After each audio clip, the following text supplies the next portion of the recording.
High court কখনো বলেনি যে ঠাকুর নির্মাণ বন্ধ।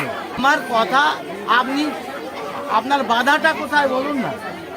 ছোট বড় কোনো কল্পনা না, আমার দেবী বড় হবে আমার মনের বাসনা, আপনি তাতে বাধা দেবেন কেন?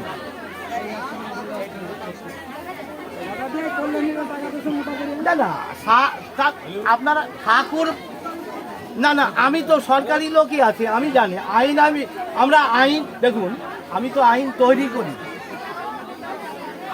তো আমাদের বাংলার সবার একটা ইমোশন আমাদের দুর্গাপূজা উৎসব। দুর্গাপূজা হবে, আমরা ঘুরতে যাব, সবাই মিলে আনন্দ করবো, উৎসব করবো বছরে একবার, মানে এটা আমাদের গর্ব, একটা হিন্দু ধর্মের একটা গর্ব ভাই। তো সেখানে কি হয়েছে, আমাদের পশ্চিমবাংলায় কামালপুর, তোমরা সবাই অলরেডি এখন কম বেশি জেনে গেছো যে কামালপুরে 125 ফুটের মতো একটা দুর্গা ঠাকুর হবে। তো সেই জন্য মানে সেই জায়গাটা এখন ভাইরাল হয়ে গেছে, কামালপুর জায়গাটা, ঠিক আছে, যে সবাই যাবে, যাতায়াত করবে, দেখবে অনুষ্ঠান, মানে এনজয় করবে, উৎসব পালন করবে। তো আমরা সবাই মিলে একটা মানে আনন্দ করব, উপভোগ করব। তো সেখানে দাঁড়িয়ে আমাদের কামালপুর দুর্গাপুজো হবে না, সেটা সরকারিভাবে নিষিদ্ধ করেছে যে এখানে দুর্গাপুজোর কাজ চলা বন্ধ, দুর্গাপুজো হবে না। মানে ভাই আমাদের বেঙ্গলে এই রিসেন্ট তিলোত্তমার বিচারটা পেলাম না আমরা, কিভাবে পাবো ভাই? তিলোত্তমা বিচারের সময় ভাই প্রশাসন কি করছে দেখেছো তো? আজ থেকে 10-12 দিন থেকে প্রায় কাজ বন্ধ রয়েছে, ঠিক আছে।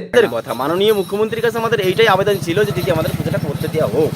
মানে একটা প্যান্ডেল যখন হয় তো মানে লাস্ট 2 উইকের ভিতরে মোটামুটি সেই কালার ফালার মানে যাবতীয় সবকিছু হয়। তো সেখানে দাঁড়িয়ে এই পজিশনটায় যদি আমাদের মানে দুর্গা ঠাকুরের প্যান্ডেলের কাজ বন্ধ থাকে, কি করে ভাই সেটা সম্ভব করবে ভাই? এজন্য মানে কেস কামারি হয়ে যাচ্ছে, কি বলবো। তো আমাদের ওয়েস্ট বেঙ্গলে মানে এটা একটা জঘন্য ব্যাপার, মানে এই ব্যাপারটা নিয়ে এখন বর্তমানে সোশ্যাল মিডিয়ায় ভাইরাল হচ্ছে যে দুর্গা উৎসব, কিন্তু সেখানে দাঁড়িয়ে ভাই কত জায়গায় তো কত ভিড় হয়, এই ভিড়ের কারণে নাকি পুজোর উৎসব বন্ধ করে দিচ্ছে। এটা কোনো লজিক? এটা কোনো লজিকে আসে? কল্যাণী আইটিআই মোড়ে তো মারা গেছে, হাজার হাজার কোটি কোটি লোক হচ্ছে, সেখানে তো পুজো হচ্ছে। এরা গ্রামের থেকে একটা পুজো করছে যে গ্রামটা মানুষ চিনতো না, এখন চিনবে, জানবে যে গ্রামেও সুন্দর সুন্দর পুজো হচ্ছে। সেইখানটায় দাঁড়িয়ে আজকে সেই গ্রামের পুজোটা বন্ধ করে দিচ্ছে। ভাই এটা কি, আমাদের কি সরকার? আমরা কোন রাষ্ট্রে বাস করি? হিন্দু রাষ্ট্রে। আমাদের ভারতবর্ষ হিন্দু, তো সেইখানটায় দাঁড়িয়ে কি আমাদের হিন্দুদের উৎসব হবে না? তো কামালপুরের এই ঘটনাটা আজ থেকে যতদিন থেকেই চলছে গাইস, তো বিশ্বাস করো খুব খারাপ লাগার ব্যাপারটা। ভাই আমরা যেতে পারি বা না পারি, আমাদের একটা পুজো হচ্ছে, মানে আমার গর্বিত, মানে আমাদের যে ভালো একটা কাজ করছে, ভালো প্যান্ডেল করছে, লোক যাতায়াত করবে, সবাই তো আর যাওয়া সম্ভব হয় না। তো সে কারণে ভাই যে এই যে বিষয়টা নিয়ে মানে ব্যাপারটা বুঝতে পারছো তো, এই ব্যাপারটা যদি কি ভালো না খারাপ একটু তোমরা যদি কমেন্ট করে জানাও তো ভালো হয়।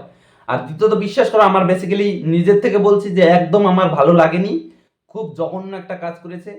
আমি চাচ্ছি যে এই পুজোটা হোক এবছর, আর এই পুজোটায় হাজার হাজার কোটি কোটি লোক হোক, কারণ একটা গ্রাম বাংলা সবাই চিনুক, জানুক, দেখুক যে একটা গ্রাম বাংলায়ও পারে।